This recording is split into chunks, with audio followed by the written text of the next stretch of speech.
আসসালামু আলাইকুম everyone, this is Farjan Ayesha. Welcome back to my another blog video. আশা করছি যে এখান থেকে আমার ভিডিওটি দেখছেন আল্লাহর রহমতে সবাই ভালো আছেন। আমিও আপনাদের দোয়ায় আলহামদুলিল্লাহ ভালো আছি।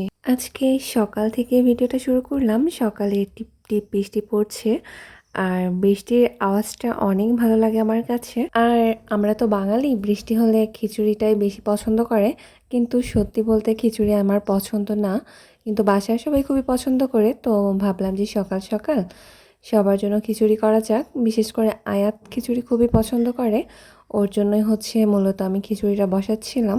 আমি মূলত স্বাভাবিক সাধারণভাবেই খিচুড়িটা বসিয়েছি, আর সকালবেলা এটাই চলবে খিচুড়ি। তো আমি সব কিছু মিক্স করে পানি দিয়ে তারপর হচ্ছে এটা চুলায় বসিয়ে দিই। আর বসে বসে ভাবছিলাম যে এটা বসানোর পরে কি করা যায়, কারণ এটা তো এখন রেডিমেড হতে থাকবে। তারপর কাঁঠালের কথা মনে পড়লো, ছোট হলেও এর ভিতরে অনেক রোয়া ছিল। আমি বেশ মজা করেই খেয়েছি, সবাই কম বেশি খেয়েছি। তো তারপর হচ্ছে সকালে আজকে খাওয়া দাওয়া শেষ করাই খিচুড়ি, আর খিচুড়ির সাথে ছিল স্যালাড আর গরুর মাংস। তো তারপর খাওয়া দাওয়া শেষ করে আমরা বের হয়ে যাই। আর এদিকে আয়াতের স্কুল মাঠে কিছু প্রোগ্রাম চলছিল, তো আমরা খুব এনজয় করেছি আজকে সকাল থেকেই। তো আয়াত হচ্ছে মাঠ দিয়ে দৌড়াচ্ছিল, ও খুবই খুশি ছিল। এক দৌড়ে ও অনেকটা দূর চলে গিয়েছে। তো তারপর হচ্ছে আমরা বাসায় চলে যাই, আর বাসার থেকে হচ্ছে আমরা বিকালবেলায় হচ্ছে আবার যাচ্ছি স্কুলের দিকে।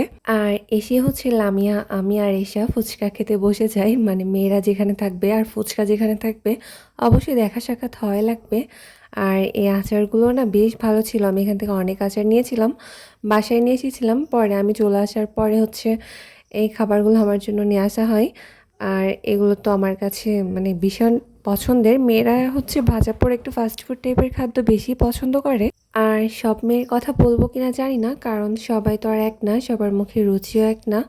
বিশেষ করে মেয়েরা ভাজা পোড়া বেশি পছন্দ করে। তো সন্ধ্যার আগে হচ্ছে আমি বাসায় চলে এসেছিলাম। এখানে কিছু ফল ছিল, আর ছিল হচ্ছে ভাজা পোড়া যেটা বলে, চপ ছিল। তো এখান থেকে আমি অল্প কিছু খেয়েছিলাম, কারণ রাতে হচ্ছে তিলের ক্ষীর যেটাকে বলে, আম্মু হচ্ছে ওটাই রান্না করেছিল। আর এটার স্বাদ অনেক সুন্দর ছিল, তিলের একটা ফ্লেভার আসছিল, অনেক সুন্দর একটা ঘ্রাণ ছিল।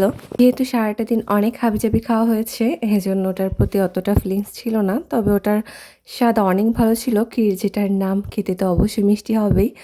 তো ভালো ছিল। তো তারপর হচ্ছে রাতের রান্না শুরু করি।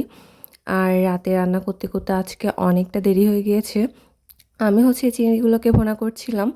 আর চিংড়ি ভুনাটা বা চিংড়ি কারি যেটাই বলা হোক, আমার কাছে কিন্তু বেশ মজাদার লাগে। আর হালকা হালকা একটু ঝাল বেশি হলে আরও ভালো লাগে। তো এটার সাথে হচ্ছে আমি আজকে করলা ভাজি করছিলাম। করলা ভাজিটা আগে পছন্দ ছিল না, কিন্তু এখন পছন্দ। বুঝতে হবে বড় হয়ে গিয়েছি। তো যাই হোক, সবাই ভালো থাকবেন। আল্লাহ হাফেজ।